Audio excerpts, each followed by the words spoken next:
नमस्कार विद्यार्थी मित्रांनो, पूर्णता कोचिंग क्लास मध्ये मी तुमचं पुन्हा एकदा स्वागत करतो। मी माणिक ढवळे। गेल्या व्हिडिओमध्ये आपण डायरेक्ट इनडायरेक्ट स्पीच पार्ट 1 आणि पार्ट 2 म्हणजे 2 व्हिडिओ आपण पाहिलेले आहेत।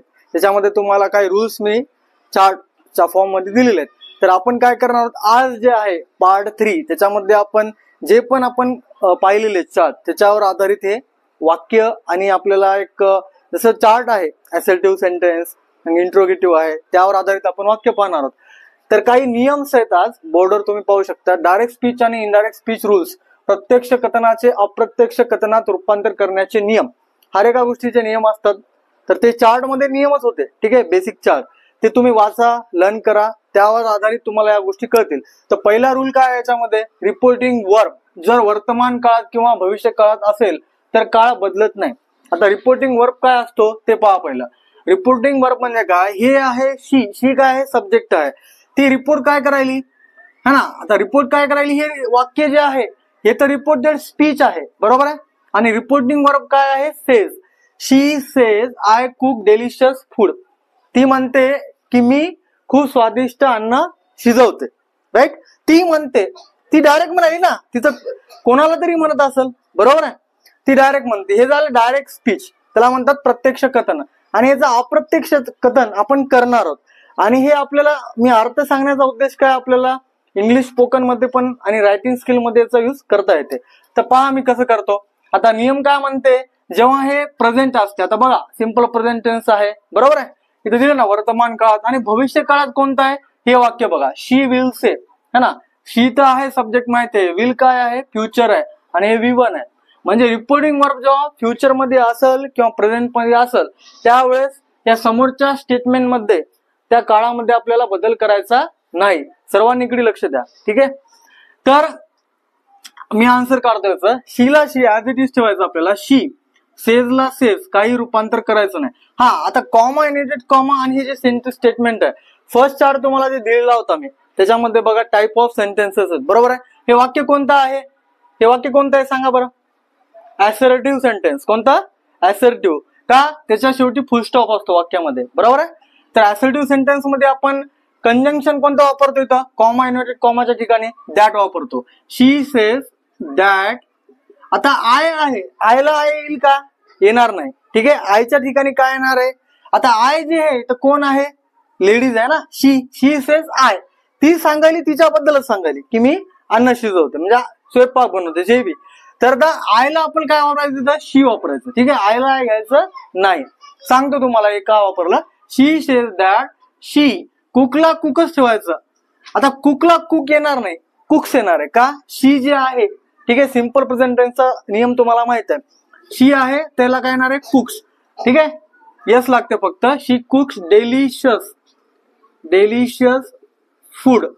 आणि यस जरी नाही लावलं तरी चालते, काही प्रॉब्लेम नाही, फुल स्टॉप द्यायचं।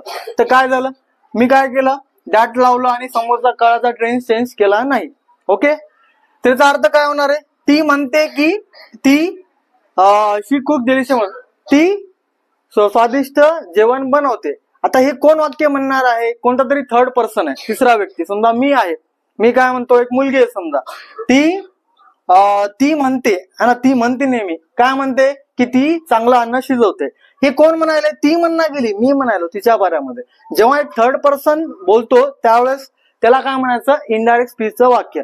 आणि नुसतं जर she says I cook delicious food म्हणजे काय, ती म्हणते ती, हे ते काय झालं, ती डायरेक्ट म्हणाली, ठीक आहे, आय म्हणून म्हणाली, आणि मी काय वापरायलो इथं, शी म्हणून म्हणालो, तिच्या बारात मी सांगायलो।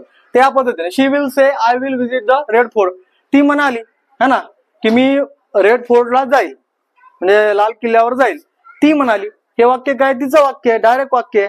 तर त्याला इनडायरेक्ट कसं करणार आहे पहा, मी डायरेक्ट काय करतो, शी विल से, इथं तर काय आपल्याला चेंज करायचं नाही, बरोबर आहे। आता रिपोर्टिंग वर्ब फ्युचर मध्ये आहे, समोरच्या वाक्याच्या टेन्स मध्ये बदल होणार आहे का, नाही, तर काय येणार, आयला आय येणार नाही, तर तिथं काय येणार आहे, आय म्हणजे कोण आहे तर शी आहे। आता विल जे आहे, विलला विलच ठेवायचं, काही करायचं नाही, का, कारण की आपल्याला काय, रिपोर्टिंग वर्ब भविष्य काळात असेल, समोरच्या वाक्यामध्ये बदल करायचा नाही, म्हणजे टेन्स मध्ये बदल करायचा नाही। तर शी विलला शी विलच ठेवा, विजिट द रेड फोर्ट है ना। आता इथं काय झालं, एक प्रॉब्लेम झाली, एक मिस्टेक झाली सांगण्याच्या गडबडीमध्ये. काय, शी विल से, कॉमा इन्व्हर्टेड कॉमाच्या ठिकाणी काय वापरायचं आपल्याला, दॅट वापरायचं. ठीक आहे, ती म्हणाली she will say that she will visit the, म्हणजे ती रेड फोर्टला जाईल, या पद्धतीनं. ती म्हणाली ती रेड फोर्टला जाईल, हे कोण म्हणणार आहे, मी म्हणालो ना तिच्या बरात, म्हणजे काय झालं, हे इनडायरेक्ट स्पीच झालं. तर या पद्धतीनं. आणि सेकंड रूल काय याचा, डायरेक्ट स्पीच मधील वाक्य त्रिकाल बाधित सत्य, त्याला म्हणतात युनिव्हर्सल ट्रूथ. जसं आता सूर्य पूर्वेला उगवतो, पश्चिमेला मावतो, हे सर्वांनाच माहित आहे.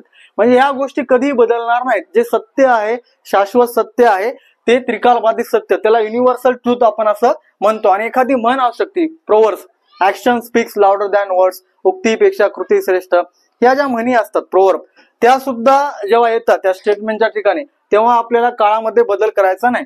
आता इथं पहा, आता इथं रिपोर्टिंग वर्ड तो पास्ट मध्ये आहे, पण आता इथं मेन फॅक्ट काय लक्षात घ्यायचं आहे, युनिव्हर्सल ट्रूथ. जसं आता the sun rises in the east, teacher said, teacher म्हणाली की सूर्य पूर्वेला उगवतो, बरोबर आहे ना, हे सत्य आहे, त्रिकालबाधित सत्य आहे. तर आपल्याला काय करायचं इथं, द टीचर सेड, आणि सर्वात महत्वाचं काय असते की तुम्ही इथं काय लावता हे महत्वाचं असते. तुम्हाला पहिले वाक्य ओळखता यायला पाहिजे. वाक्य कोणतं आहे, फुल स्टॉप आहे शेवटी, बरोबर आहे, स्टेटमेंट आहे, म्हणजे काय, असर्टिव्ह सेंटेन्स आहे.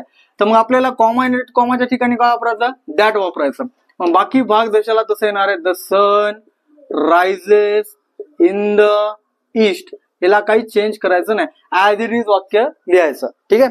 तर टीचर म्हणाली, काय म्हणाली की that in the sun rises in the, teacher म्हणाली की सूर्य पश्चिमेला पूर्वेला उगवतो. ठीक आहे, या पद्धतीनं ध्यान ठेवायचं. त्यानंतर आहे the sir told the earth revolve around the sun, sir म्हणाले, काय म्हणाले, पृथ्वी जे आहे कोणाभोवती फिरते, सूर्याभोवती फिरते, सर म्हणाले, है ना. आता म्हणतात ना मुलं, अरे शाळेमध्ये आमच्या सरांनी सांगितलं, काय सर म्हणाले, पृथ्वी सूर्याभोवती फिरते, या पद्धतीने डायरेक्ट. पण आता हे ते मुलगा सांगायला, तेव्हा हे काय झालं, इनडायरेक्ट स्पीच झालं. जसं आता बघा, द सर टोल्ड, आता इथं काय येणार आहे, दॅट येणार आहे. ठीक आहे, बाकी जशाला तसं, बाकी समोरच्या वाक्यामध्ये चेंज करायचं नाही. का करायचं नाही, कारण की युनिव्हर्सल ट्रूथ आहे. समजा जर आपण चेंज केलं तर हे काय युनिव्हर्सल ट्रूथ होणार नाही. आता हे लास्टचे काही वाक्य 2-4 ते पाहूया, सोपे आहेत. Indirect speech of assertive sentence, विधानार्थी वाक्याचे अप्रत्यक्ष कथन. जसं विधानार्थी वाक्य तुम्हाला माहित आहे, त्या या वाक्याच्या शेवटी फुल स्टॉप येतो. आता सेड आहे, सेडचं सेडच ठेवायचं, काही चेंज करायचं नाही. कॉमा इन्व्हर्टेड कॉमा जिथे येईल तिथे दॅट वापरायचं कंजंक्शन, आणि सेड ट्रू ज्या ठिकाणी येईल त्याचं काय करायचं, टोल्ड करायचं. ओके. तर आता बघा, रोहित सेड, रोहितला रोहित ठेवा, सेडला सेड येणार आहे, कॉमा इन्व्हर्टेड कॉमाच्या ठिकाणी काय दॅट घ्यायचं. आता आयला आय येणार आहे का, नाही. आय म्हणजे कोण, रोहित. रोहित म्हणाला की मी कुठे जात आहे, आज पुण्याला जात आहे. ठीक आहे, रोहित म्हणाला मी आज पुण्याला जात आहे. ठीक आहे, काय डायरेक्ट वाक्य. आपल्याला इनडायरेक्ट कसं करायचंय ते पहा, दॅट लावलं इथं, मग आयच्या ठिकाणी काय येणार आहे, ही. हे पूर्ण टेन्स जे आहे प्रेझेंट कंटिन्युअस टेन्स आहे, याचं पास्ट करायचं. He was going to Pune. टुडेचं काय करायचं, दॅट डे करायचं, जसं तुम्हाला चार्ट मध्ये मी दिलेलं आहे. ठीक आहे, थोडं कंजेस्टेड झालेलं आहे. राम सेड टू, आता हे रामला राम येणार आहे. ठीक आहे, आता सेड टूच्या ठिकाणी तुम्हाला सांगितलेलं आहे काय वापरायचं, का टोल्ड वापरायचं.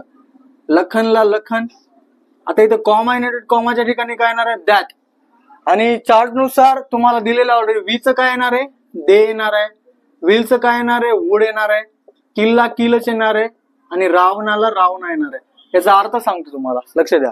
Ram told Lakhan that they would kill Ravana. Ram लखनला म्हणाला की ते म्हणजे ते दोघं मिळून काय करणार, रावणाला मारणार, है ना. हे कोण सांगणार आहे, तिसरी व्यक्ती सांगणार आहे. तेव्हा हे झालं वाक्य इनडायरेक्ट स्पीचचं. आणि पहिलं काय, Ram said to Lakhan we will kill Rawna.